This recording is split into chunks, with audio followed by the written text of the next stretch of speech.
Bonjour, aujourd'hui je vais vous présenter les règles civiles qui s'appliquent aux époux mariés sous le régime de la communauté légale, la communauté de biens, vite aux acquets. Nous avons vu dans une première vidéo les règles applicables en matière de propriété des biens avec les biens propres et les biens communs, la communauté.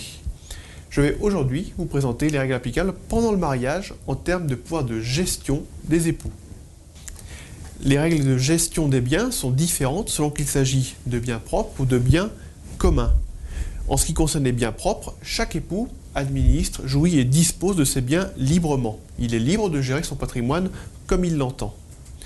Il peut, par exemple, réaliser seul un arbitrage financier ou vendre un bien immobilier. Son conjoint n'a pas de droit de regard sur ses biens. Alors, une exception cependant, lorsqu'un bien immobilier constitue le logement de la famille, ce bien ne peut être vendu qu'avec l'accord des deux époux, même lorsque ce bien est propre à un seul d'entre eux. Il s'agit d'une règle impérative qui s'impose à tous les couples mariés, quel que soit leur régime matrimonial et quel que soit l'époux propriétaire de la résidence principale. En ce qui concerne les biens communs, les situations sont plus diverses. Il peut s'agir d'une gestion conjointe, concurrente ou exclusive. La gestion conjointe, également appelée cogestion, est un ensemble d'actes limitativement énumérés par la loi qui nécessite l'accord des deux époux. Il en va ainsi d'une donation de biens communs.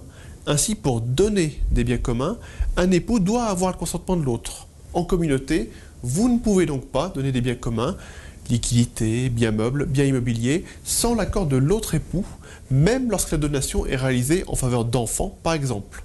Dans tous les cas, les deux époux doivent être d'accord. Alors, il existe une exception. Chaque époux peut librement disposer de ses gains et salaires après s'être acquitté de la part qui lui incombe dans les charges du mariage. Notons que sur le plan fiscal, le calcul des droits de donation est impacté par le mode de transmission. Si les époux sont codonateurs d'un bien commun, les abattements fiscaux et les petites tranches d'imposition en fonction du lien de parenté s'appliquent entre chaque époux donateur et chaque donataire. Il y a donc plusieurs abattements fiscaux et donc potentiellement moins de droits de donation.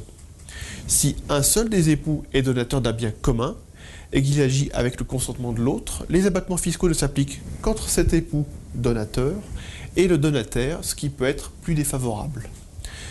Les donations ne sont pas les seuls actes sur des biens communs à être des actes de cogestion. La vente ou assimilée de certains biens communs requiert également l'accord des deux époux.